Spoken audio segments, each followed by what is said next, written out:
Graça e paz, amados de Deus, estamos aí para mais um vídeo da nossa série Curso de História da Teologia. Esta aula é a aula de número 69, né? Nós vamos falar aí, continuar falando, né? A gente vem falando nos últimos vídeos sobre esta controvérsia, né? No último vídeo, mais especificamente, sobre essa controvérsia do Theotokos, né? Maria como portadora de Deus, Nestório, Cirilo de Alexandria, o negócio estava pegando fogo, né? E nós estamos aí, continuando. Seja muito bem-vindo, você que está chegando agora. Claro, sugiro que você comece do começo, lá do vídeo 1. Estamos no vídeo 69, mas isso não impede você de assistir aqui. Você não é inscrito no canal? Se inscreva aí, ative o sininho da notificação, tá certo? Isso, ativou, se inscreveu? Beleza. Agora dê o seu like, senão você esquece. Isso, dê o seu like e compartilhe esse vídeo aí, né, nos seus grupinhos de Facebook, WhatsApp, Telegram. Divulga aí para que outras pessoas possam conhecer esse canal, tá certo? E só lembrar você, temos aqui alguns anúncios, né? Só lembrar você que agora nós somos, né, afiliados da Amazon. Qualquer obra que você adquirir, né, qualquer review que você vê aqui aí no canal, você vai ver o link nos comentários, o link da Amazon. Você adquirindo, né, através do link, você vai estar abençoando o nosso canal. É uma forma de você, né, nos abençoar, de você ajudar esse canal, certo? Você quer fazer parte do grupo do WhatsApp, da família Point Teológico do Zap, então o grupo a gente divulga, né, obras teológicas, a gente divulga os lançamentos, a gente divulga as promoções. Então, quer fazer parte? Então, aqui embaixo nos comentários tem o link do Apoia. Se você entrar na plataforma, a partir de R$10, você vai ser nosso patrocinador mensal. Vamos colocar você no nosso grupo do WhatsApp e a gente está chegando perto de bater a meta financeira que você vai ver aí na plataforma. Quando a gente bater essa meta, vamos sortear livros de teologia, sim, livros como esse aqui do Roger Watson, no qual a gente usa para poder falar dessa série. Livros como esse para todos os meses, né, para os apoiadores, aqueles que nos ajudam aí, tá certo? Que mais que eu esqueci? Não, faltei dizer o seguinte: nós temos uma parceria que é estudar teologia, nós temos uma parceria, a Faculdade Teológica Internacional das Assembleias de Deus, né, um curso totalmente EAD, com certificado, um curso livre de teologia, né? Acho que você não paga mensalidade, pagamento único, né? Você paga pagamento único parcelado no cartão e você pode escolher, né, o curso básico, médio, bacharel, mestrado, doutorado, pós-doutorado de teologia, numa perspectiva pentecostal. Fazendo isso, né, adquirindo no link da descrição do canal. Se você clicar lá no link, você vai ver a grade curricular, vai ver tudo, valores. Adquirindo o curso, você também abençoa o nosso canal, tá certo? Vamos lá. Estamos aí nessa peleja de Nestório e Cirilo, couro comendo entre esses dois pais da igreja. Nestório queria desarregar de Constantinopla todos os vestígios e lembranças da influência alexandrina. Só para situar você, Nestório, né, num belo dia, ele toma o púlpito da sua igreja e ele declara que essa expressão Theotokos, Maria portadora, né, mãe de Deus, portadora de Deus, era uma expressão, ou era um termo teológico equivocado, no mínimo herético, melhor dizendo. E, por conta disso, né, houve um bafafá. Falei no último vídeo, haviam infiltrados, né, de Alexandria, infiltrados esses que seguiam Cirilo, que era uma espécie de rival de Nestório, e quando viram ele falar isso, pronto, o mundo caiu. Então, seguindo aqui, ó. Cirilo queria vindicar a teologia alexandrina, desferindo um golpe ao prestígio antioqueno, tão forte quanto o golpe que a reputação da sua cidade sofreu quando Apolinário foi condenado. Nestório escreveu seus argumentos contra o termo Theotokos na sua encíclica pascal em 429. Então, estamos aqui no século V, vai vendo. Assim, tornou oficiais suas declarações. Olha, o patriarca de Constantinopla agora considerava uma heresia a referência de Theotokos a Maria. A sombra do imperador por detrás de Nestório tornou essa definição especialmente ameaçadora para os alexandrinos e para outros. E Cirilo viu sua oportunidade de desferir o golpe. Duas coisas começaram a acontecer nesse sentido. Primeiro, alguns alexandrinos em Constantinopla começaram a pregar cartazes anônimos em diferentes partes da cidade e perto das igrejas, colocando lado a lado frases de Nestório com ditos do herege antioqueno Paulo de Samosata, cuja heresia adocionista fora condenada quase 200 anos antes. Então, nessa declaração de Nestório contra o termo Theotokos, o que os seguidores de Cirilo de Alexandria começaram a fazer? Começaram a fazer uma propaganda tentando associar a declaração de Nestório, né? Tentando fazer com que o Tito saísse pela culatra. As declarações de Nestório, tentando associá-lo a Paulo Samosata, que foi um herege 2 séculos antes. Então, note, estavam tentando fazer com que as próprias declarações, que na perspectiva, na visão de Nestório, era para defender a ortodoxia, os seguidores da igreja de Alexandria e de Cirilo estavam tentando virar o jogo, virar a mesa, né? Ele fez essas declarações, mas nós vamos provar que ele está trazendo um conceito aí herético já de 2 séculos passados, de uma heresia que já foi condenada, entendeu? Vamos ver como que os caras já trabalhavam. Cirilo considerava a cristologia de Nestório uma forma sofisticada de adocionismo, assim como Nestório considerava a cristologia de Alexandria uma forma sofisticada de apolinarismo. Então, de tempos em tempos, a gente pode dizer que conceitos equivocados ou conceitos heréticos, eles voltam requentados. É óbvio, né? Me parece que Nestório não tinha um intuito de trazer uma heresia, de requentar a heresia de Paulo de Samosata. Falei isso no último vídeo. A ideia, a percepção que eu tenho é que ele estava preocupado com o duplo entendimento que o termo Maria, mãe de Deus, ou portadora de Deus, trazia. Porque Maria não foi mãe de Deus, de fato. Mas o termo Theotokos, portadora de Deus, por fato de Deus aqui se referir a Jesus, Jesus é Deus, sim, mas Nestório tinha um entendimento que seria melhor deixar esse termo portadora de Deus de lado e falar apenas portadora de Cristo, Cristotokos, né? Portadora de Deus, Theotokos, portador de Cristo, Cristotokos. Porque de fato, eu falei isso no último vídeo, de fato nos parece que dá um duplo sentido, né? Traz uma interpretação dúbia. Maria, portadora de Deus, é estranho, mas ao mesmo tempo Jesus é Deus. Mas para não haver dificuldade, né, no entendimento, principalmente do povo, ele disse, esse termo tem que ser banido. E aí os seguidores de Cirilo começaram a acusá-lo de trazer uma heresia antiga, de estar trazendo uma espécie de adocionismo mais sofisticado, enquanto os seguidores de Nestório acusavam os seguidores de Cirilo, né, da escola de Alexandria, de serem apolinaristas, né? A guerra estava quente. Os cartazes, diz aqui o Roger Orson, chamaram a atenção, e os habitantes de Constantinopla começavam a comentar a respeito da ortodoxia falha de Nestório. Olha, a segunda coisa que aconteceu foi uma troca de correspondência vigorosa entre Cirilo e Nestório. Então, se hoje o pessoal briga no Twitter, nos Twitters da vida, né, nas internet, no Facebook, no grupo de Zap da família, ou de pastores, naquela época era troca de correspondência. Começaram a trocar farpas, mandando cartinha um para o outro. Eles começaram a trocar correspondências, e outros bispos do Império Romano também fizeram a mesma coisa. Cirilo escreveu várias cartas na história e ele respondia explicando incisivamente sua abordagem antioquiana à pessoa de Jesus Cristo.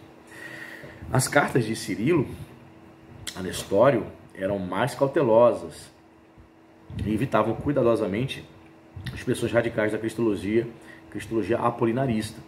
Cirilo reconhecia a existência de uma alma humana racional em Jesus Cristo, mas ao mesmo tempo continuava a afirmar e defender a união entre Deus e a humanidade em Cristo, como uma só natureza. Nestório insistia que a união tinha 2 naturezas. Então, numa perspectiva ortodoxa, quem estava cometendo aqui um equívoco, né? Claro, né? A ortodoxia já tendo sido estabelecida no dia de hoje, quem é que estava errado aqui, digamos assim? Foi Cirilo, porque Cirilo tentava defender a ideia de que havia uma só natureza na união entre o homem e a divindade. Não, a ortodoxia vai dizer que existem 2 naturezas, a humana e a divina. Nestório, portanto, estava correto. Portanto, analise e escreva isso. Prevaleceu né, o posicionamento antioqueno, certo? A teologia de Nestório, porque de fato hoje nós entendemos que Cristo tinha duas naturezas. E diz mais aqui, nem Cirilo nem Nestório produziram grandes clássicos da teologia cristã. A maior parte dos escritos deles consistia em longas epístolas e sua linguagem escrita e seus argumentos são bastante confusos. Suas formulações tão eivadas de ambiguidade, e os estudiosos dessa disputa não cansam de debater o que cada um quis dizer com palavras-chave, ou se, na realidade, estavam dizendo a mesma coisa com palavras e locuções diferentes. Tratava-se apenas de um grande equívoco, de uma rixa semântica? Sem dúvida, havia um pouco disso. Nestório e Cirilo poderiam ter chegado a um acordo em suas ideias se lhes fosse dado tempo suficiente, embora seus seguidores provavelmente fossem mais extremados. E isso acontece também no dia de hoje, aconteceu também entre os seguidores de Calvino e Armínio, né? Você percebe que os seguidores de Calvino são muito mais calvinistas do que o próprio Calvino. No lado também de Armínio também. Ou seja, ainda que eles tivessem chegado a um acordo, Cirilo e Nestório, possivelmente, eu concordo com o Jorson aqui, possivelmente os seus seguidores não chegariam a um acordo. Ainda que Armínio tivesse chegado a um acordo com Calvino, seus seguidores não chegariam aí até hoje, né? Não chegam, né? Muito bem. O que mais diz aqui? A doutrina oficial ortodoxa da pessoa de Cristo é um tipo de meio termo entre os conceitos deles, e ela foi lavrada depois da morte desses antagonistas. Não se pode, no entanto, negar que pensavam de modo diferente a respeito de certos aspectos absolutamente cruciais da encarnação. A diferença entre eles não é passível de ser reduzida inteiramente a uma confusão de palavras.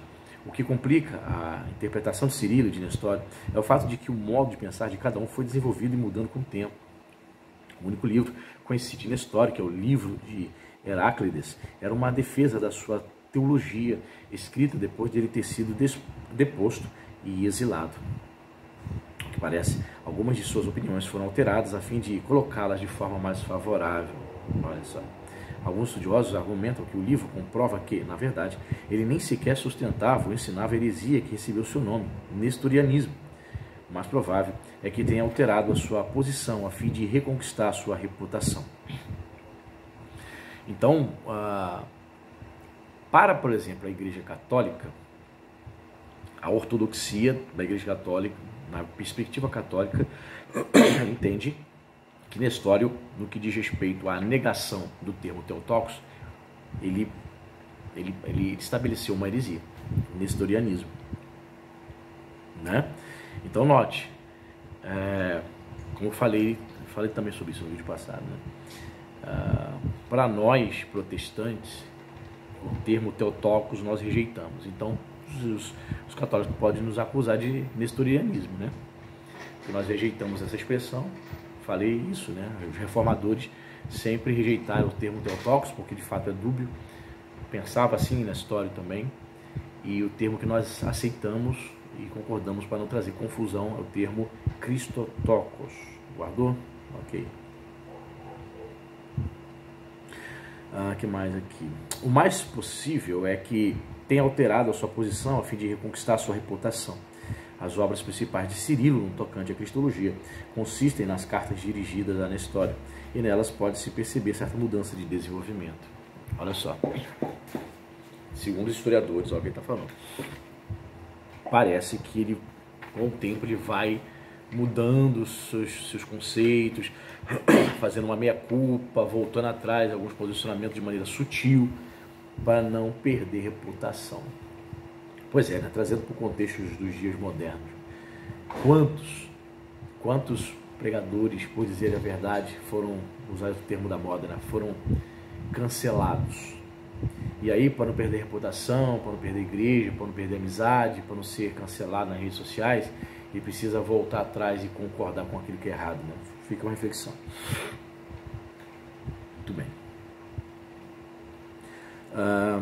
Diz mais aqui. Por isso é difícil estabelecer exatamente o que cada um desses patriarcas acreditava e ensinava. Apesar disso, e a despeito de toda incerteza e ambiguidade, existem certos temas geralmente reconhecidos que podem ser taxados como típicos de Cirilo ou de Nestório. Neles encontraremos a atenção sem nos deter na discussão de detalhes. A cristologia de Nestório pode ser bem mais considerada como uma tentativa de levar a cristologia de Teodoro de Mopsuestia a uma conclusão lógica. A partir de Paulo de Samosata e do mais ortodoxo Luciano de Antioquia, os teólogos antioquianos enfatizavam a humanidade de Jesus Cristo e, ao mesmo tempo, tentaram dar também o devido valor à sua divindade. Nestório tinha diante de si o desafio de Cirilo e seus seguidores. Como vocês podem dizer que Jesus Cristo é consubstancial, homoúcios com Deus e com os seres humanos, se declararam que ele era completamente humano? O desafio que o próprio Nestório fez a Cirilo e aos alexandrinos foi: como vocês podem dizer que Jesus Cristo é verdadeiramente Deus e verdadeiramente um homem, se vocês negam que ele era uma união entre duas naturezas diferentes? Né? Ele estava pegando aqui firme, né? Vocês concordam, vocês declaram que ele era verdadeiramente um homem? Nestório perguntando aos seguidores de Cirilo em Alexandria, no Egito. Vocês concordam? Concordamos. Ele era verdadeiramente um homem, verdadeiramente Deus. Então por que vocês estão negando as duas naturezas? Isso é um contrassenso. Tava dando um checkmate. O que mais aqui, ó? Onde parei? Tá. Nestório procurou elaborar uma maneira de explicar a verdadeira humanidade de Jesus e sua verdadeira divindade que preservasse a integridade natural das duas realidades na sua pessoa. Não podia conceber uma natureza physis humana nem sem uma pessoa, prosopon, que é o termo, né? Ligada a ela. Um axioma básico do pensamento de Nestório era que a verdadeira humanidade não pode existir de modo algum sem uma pessoa humana individual que seja o centro da natureza humana.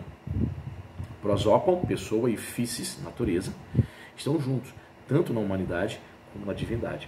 Isso significava, naturalmente, que Nestório tinha de afirmar que Jesus Cristo era duas pessoas.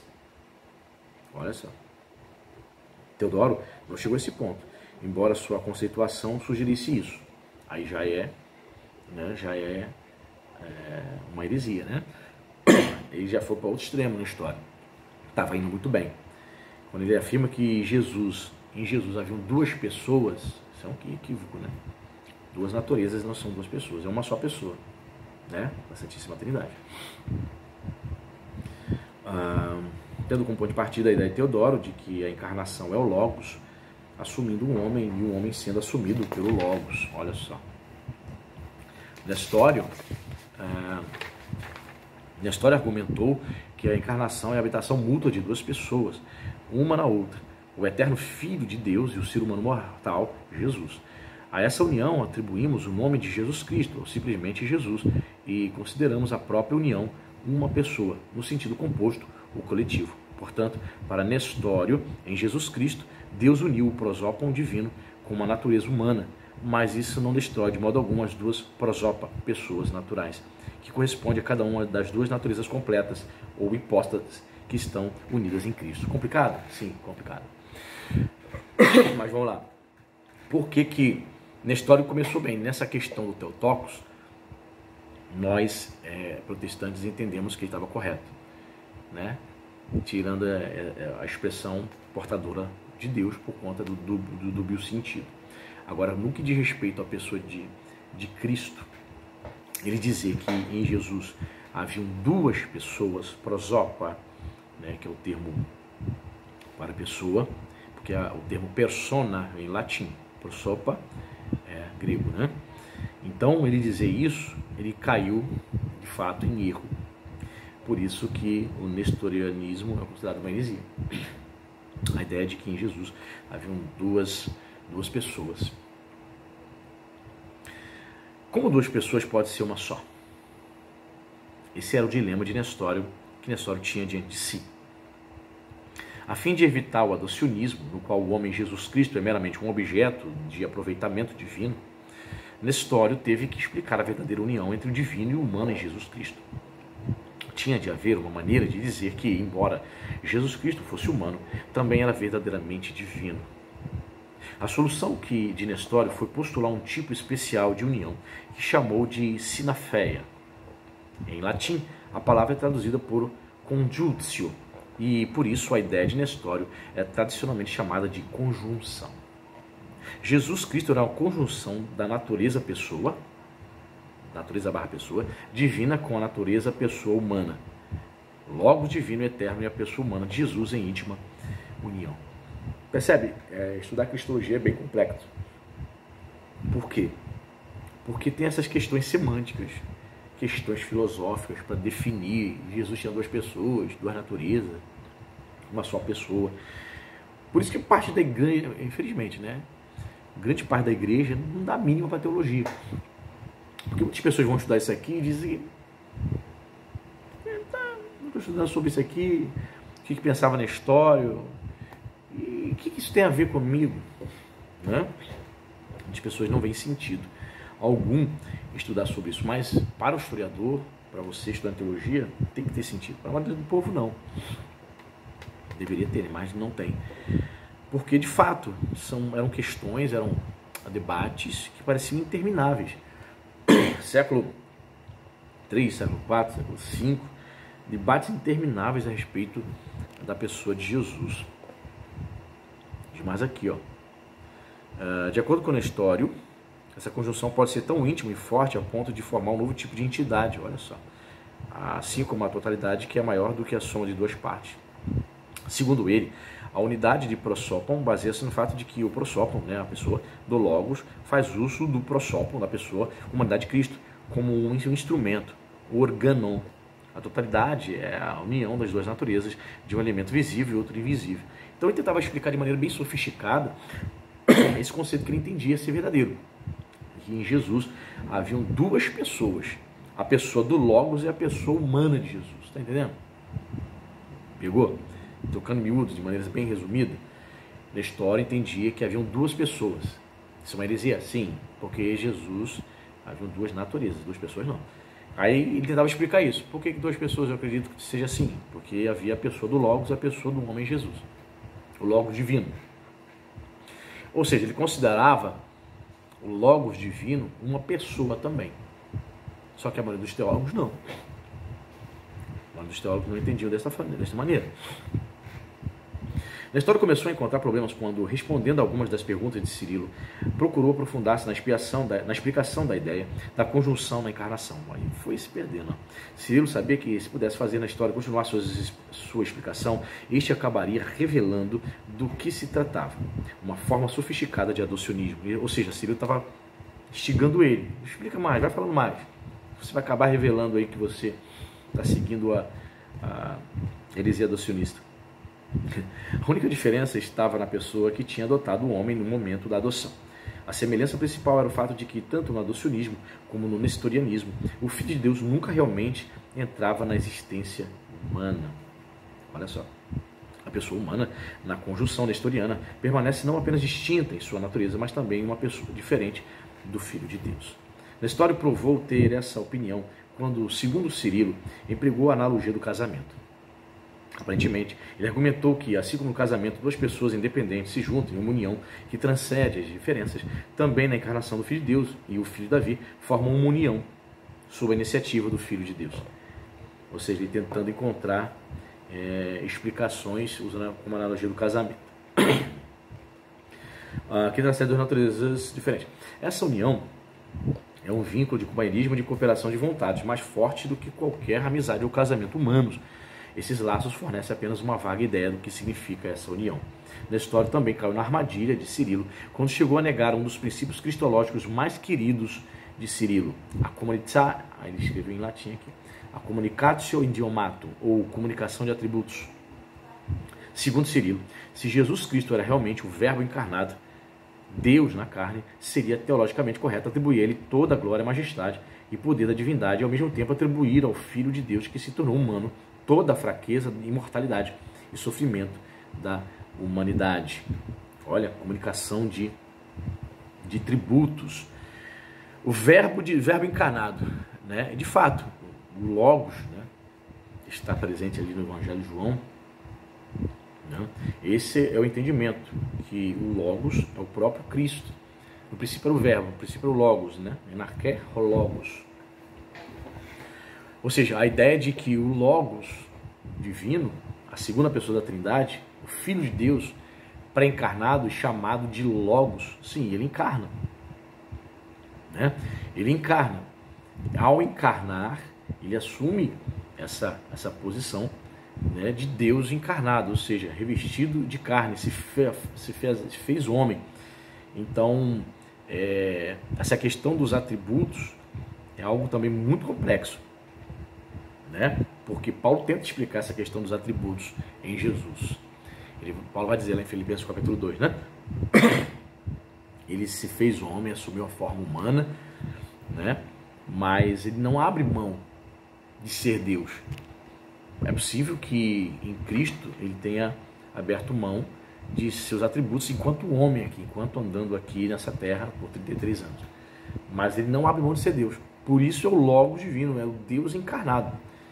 Jesus verdadeiramente homem, por fato de ser verdadeiramente homem, ao mesmo tempo era verdadeiro Deus, verdadeiramente divino. Ele não deixa, não abre mão de ser divino. Quando ele encarna e assume a forma humana, né? Nestório rejeitou ferozmente esse conceito. Para ele, essa era uma das vantagens principais da sua ideia da conjunção na encarnação. Ela permitia dizer que Jesus Cristo é tanto verdadeiramente Deus quanto verdadeiramente humano, sem misturar os dois. Ele queria poder dizer que a pessoa divina da união operava os milagres e que a pessoa sofria. A divindade não pode sofrer e a humanidade é incapaz de alterar o decurso da natureza. Obviamente, duas pessoas diferentes existiam nele e faziam essas coisas, mas sempre as faziam juntas. A insistência de Nestório, né? Perdão, a insistência de Nestório para ensinar que em Jesus havia duas pessoas, né? É de que ele entendia que não se poderia jamais dizer que Jesus, Deus, sofreu. Né? Jesus, Deus, estava sofrendo ali no Getsemane, no momento que Jesus ora: Pai, passa de mim esse cálice, aí transpira sangue. E daí ele entendia que somente a pessoa, né, a pessoa de Jesus, não a pessoa divina. O que mais que ele diz aqui? Obviamente, duas pessoas diferentes existiam nele fazendo essas coisas, mas sempre as faziam juntos. Ele ficou horrorizado com a ideia da communicatio idiomato de Cirilo e automaticamente rejeitou-a como apolinariana. Cirilo queria dizer que o Filho de Deus sofreu e morreu por causa da união com a natureza humana e que o homem Jesus andou sobre as águas e leu os pensamentos das pessoas por causa da divindade. Cara, é uma das questões mais complexas, na minha opinião, na teologia. É a questão da cristologia, sem dúvida. Eu tenho para mim isso. Matéria difícil pra caramba dentro da teologia, porque entra conceitos filosóficos, né, cara? Entra conceitos de semântica, significados da palavra, né? Jesus lia pensamentos? Há textos que dá a entender que sim, né? Aí ele estaria usando um atributo divino, como o homem lendo pensamentos das pessoas, né? Alguns vão entender que não, isso, o que ele recebia era uma espécie de revelação da parte do Pai, para entender ter os pensamentos dos homens expostos a ele, entendeu?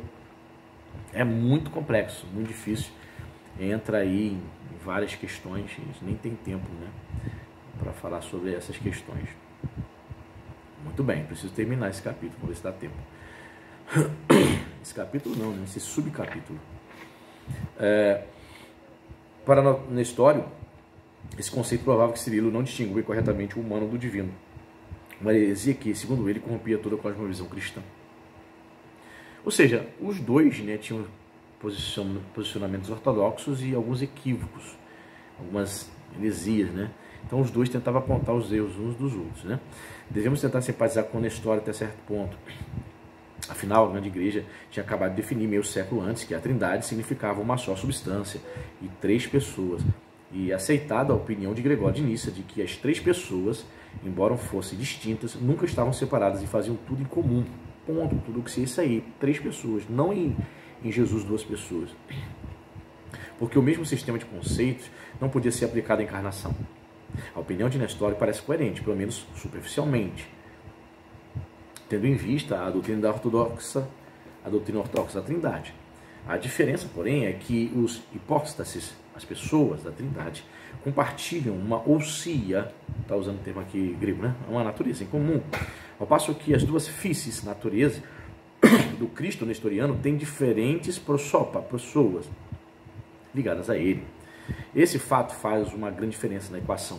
No caso da união contida em Cristo, o lado divino é eterno e onipotente, ao passo que o lado humano é mortal e fraco. A união não poderia ser tão forte como a das pessoas da divindade.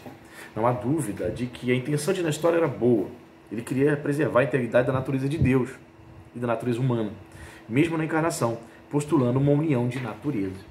Então veja, eu não vejo, e o próprio Rogério está dizendo isso aqui, não vi Nestor uma má intenção, o cara era maligno, sou herege do capeta. Não, vou criar uma falsa doutrina. Ele estava tentando blindar outras doutrinas importantes a respeito de Jesus. Ele acabou caindo nessa falácia aí de dizer que Jesus tinha duas pessoas. Não era uma só pessoa, duas naturezas assim. Queria também dar o devido valor à humanidade de Jesus Cristo e impedir que ela fosse absorvida na divindade, truncada ou de forma diferenciada da nossa. Afinal, na história argumentaria, as próprias escrituras não dizem que Jesus Cristo ia crescendo em sabedoria, estatura e graça diante de Deus e dos homens? Lucas 2,52. No entanto, apesar de suas intenções louváveis, muitas das quais eram compartilhadas por cristãos mais ortodoxos, Nestório não conseguiu explicar a unidade de Cristo. Porque ele entrava em controvérsia consigo mesmo. No fim, a despeito da sua tentativa heróica de explicar como a conjunção de duas pessoas equivale a uma única pessoa, seu Cristo tornou-se dois indivíduos e não um. O Filho de Deus não experimentou verdadeiramente a experiência humana na carne, mas somente através da associação com o homem. Cirilo tinha razão ao criticar a cristologia de Nestório como um adocionismo revestido e disfarçado. Ok? Então, a intenção era boa, resumindo aqui o vídeo, a intenção era boa.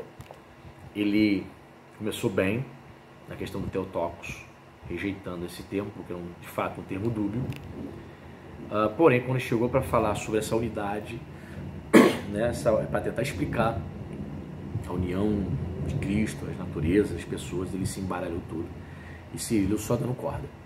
Cirilo mandou uma cartinha, e o que você diz a respeito disso? Aí, pois é, no final de tudo, você caiu na história. Você caiu na heresia adocionista. Disfarçada, requentada, mas caiu. Então esses embates eram intensos, cara, extremamente intensos aí, no século V. Isso depois já dos pais capadócios terem estabelecido a divindade, Jesus, a questão da substância, sim, Cristo, a questão da Trindade, né? 3 pessoas, uma só substância, homoúcios. Mesmo depois disso, os debates permaneciam. E aí, próxima aula, permitindo Deus, nós vamos falar sobre a cristologia de Cirilo especificamente. A gente enfatizou aqui Nestório, né? A cristologia de Nestório. E nós vamos falar sobre a cristologia de Alexandria, né? De Cirilo, de Alexandria. E depois no outro vídeo, né, nós estaremos, permitindo Deus, falando sobre o concílio de Éfeso, né? Que foi um concílio muito importante aí para poder tratar dessas questões aí cristológicas, tá certo? Até a próxima, Deus abençoe.